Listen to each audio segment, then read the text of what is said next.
I'm going to tell you about roughly 3 years ago when I lived about 4 hours from here. And life was comfortable there.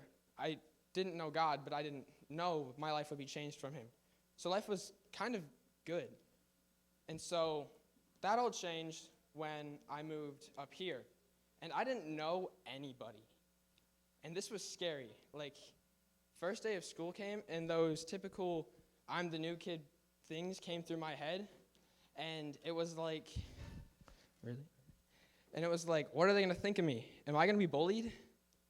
That was really scary. I felt alone and like I needed a friend. And it was the polar opposite of what I thought would happen. And everyone was like, new kid, dibs. He's my friend. And I was like, whoa, so many friends. But this one stood out to me. I'm going to call him Joe, okay? Joe Jonas, right? And so Joe comes up to me, and he says, hi, my name's Joe. He shakes my hand and says, what's your name? And for some reason, this stuck to me.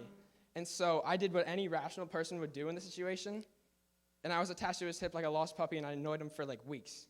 And he became my friend. Right? So, okay. As you probably know, in this series, we've been using this extended metaphor of a party. For those of you who haven't been here, or this is your first time, I'm going to tell you that a party is an effort to celebrate, serve, love, include, and enjoy being with others in a way that adds value to life. A party starter does that not only in the good, but in the bad. Being a party starter isn't just celebrating with friends in the good times, but it's also being there for them in the bad times when they need help. Now, I want to be real with you. This past month, as I've been teaching myself this sermon and applying it in my own life, I found it so much easier to get the party started when things are going great. When your friend scores good on the math test, when they get the lead in the play, and when they score the winning shot in the soccer match. But what about in the bad? What about when your friend is suffering a loss? What about when they're going through something like anxiety and depression? Well, I want to help you answer these questions by telling you about thousands of years ago when people were also struggling and they were going through tough times, like you and me. They felt alone, they felt like no one was there, and no one understood them, including God. It felt to them like God abandoned them. Has anyone ever felt that before? But in reality, God was there the whole time. He always is, you guys. So God sent Jesus to remind the people then and us today that God is always there. And let me tell you about these two verses I found to help us understand this a little bit better. Okay, so John chapter 8 starts when Jesus is teaching in a temple.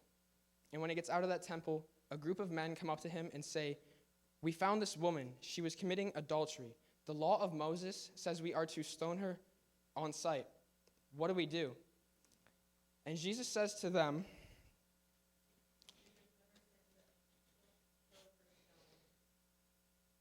I don't have this written. Jesus says to them, nope, that's not the right one. Jesus says to them, he who is sinless may throw the first stone. It's pretty much what it says. And so the crowd slowly, one by one, disperses, and they all leave. And the woman thanks Jesus, and he forgives her and lets her start a new life. But the verse I want to focus on comes after that. And that's John 8:12. And it says, when Jesus spoke again to the people, he said, I am the light of the world. If you follow me, you won't have to walk in darkness, but you will have the light that leads to life. Let's be the light of life, amen. Let's follow Jesus and cut out the darkness, just like in John 1:5, where it says the light shines in the darkness, and the darkness can never extinguish it. I like the way that says it, so I'm going to say it one more time. The light shines in the darkness, and the darkness can never extinguish it. Once again, and actually a few chapters before, it reiterates my point of let's be the light and not let the darkness extinguish you. So just like Jesus did, we can shine the light of God for our friends in the bad times. Let me tell you a story, another one. And in this story, I was struggling to hear God, like I've kind of been foreshadowing. And this was getting really bad. So bad, I was angry all the time, frustrated with myself and God, and I even considered atheism at some point. For those of you who don't know, an atheist is someone who lacks belief in gods or gods. Pretty ironic hearing the guy on stage in a youth center delivering a sermon from the Lord saying he almost became an atheist, right? Here's the good part. When I was about to make my final decision and become an atheist and tell my parents I no longer believed and didn't want to go to church, my mother, or more likely God through my mom, called out, "Come downstairs, we're going to watch Case for Christ." If you've never seen this movie, it is so good and I highly recommend it. This movie is about an atheist named Lee Strobel. Yeah. His wife became a Christian, and Lee didn't accept that. And he goes on a mission, and he goes to far extremes to prove that Jesus never existed. And all of these things he finds proves that Jesus existed. It proves he lived and then died on the cross. This movie saved me by proving that. He proved to me that there's a God who loves us. So I accepted my rough spot, and I grew from it all because Jesus, through my mom, was showing his light with a movie. And I've grown in my faith and learned how to deal with trials and rough times because Jesus was a friend closer than a brother. Just like Jesus did for me, we can do for others. Sometimes we don't have to do much at all. It can be as easy as listening. You don't need to have the right words or words at all. That's going to be my main point here. Let me repeat that. It can be as easy as listening, and you don't have to have the right words or words at all. Okay. To go along with my light metaphor here, I want someone to turn the lights off. Now, all of them. Now, this darkness is going to represent pain and sin.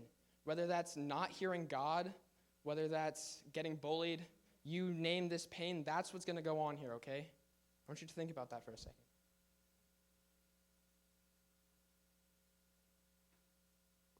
Now, if we can turn them on.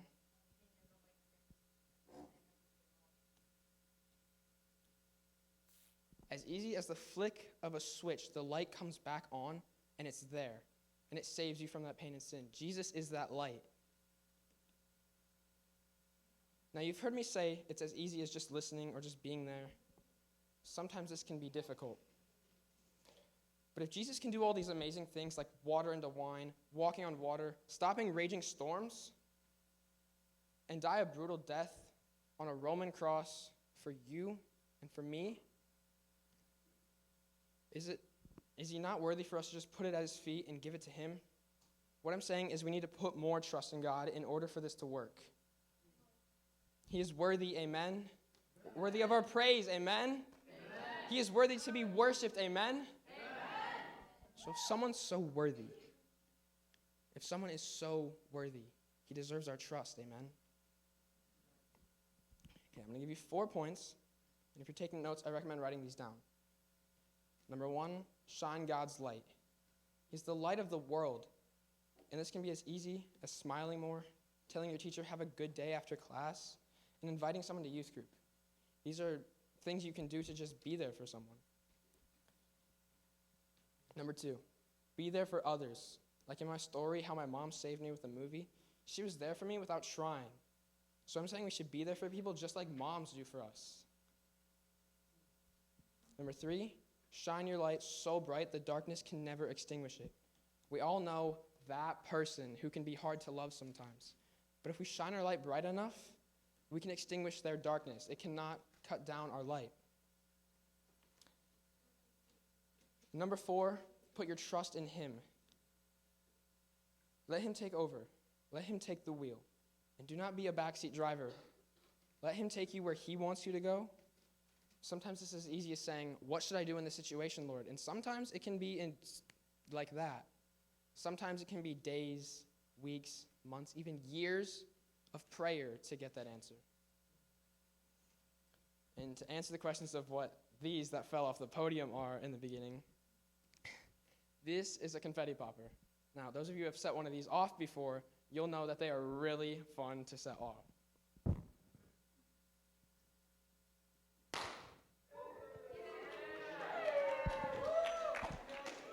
And if you've set off a confetti popper before, you'll know that confetti can be a real pain to clean up. You'll find it under chairs. You'll find it in corners. And it reminds you of times when things were good and you set off a confetti popper and it gives you hope.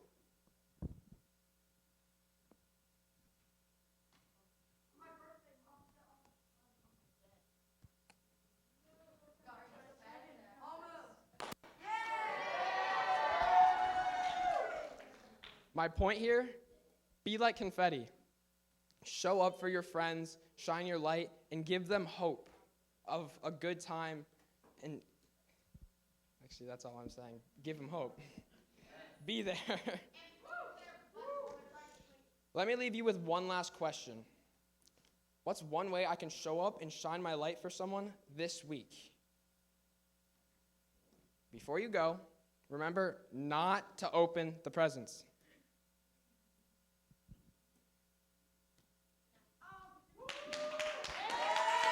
Oh, one last thing. I'm going to close in prayer. Can't have a sermon without prayer. Dear Jesus, thank you so much for giving me this opportunity. I remember moving here, like in my story, and not knowing anyone and being the shy kid. Pretty weird hearing me say that, I know. Thank you for giving me this boldness to talk in front of people. I know some people struggle with that, and it's such a gift. Thank you for gifting people with talents like this. And I hope that you bless these children to sprinkle your salt of life and let them be like little yous, little Jesuses. That's about all I have to say, God. Thank you. Amen.